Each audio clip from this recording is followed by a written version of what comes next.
Hello friends, in this video I will show you how to change Google to your name. So open any web browser and type Google My Way.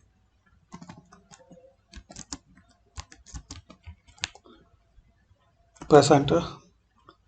Here you will see some websites that will change Google to your name and logo. Like this site, open it. Enter your name below and click on create button.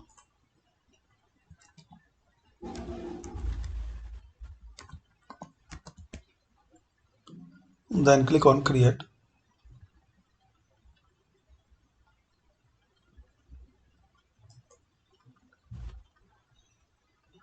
So as we can see now Google is changed in this name. You can search here.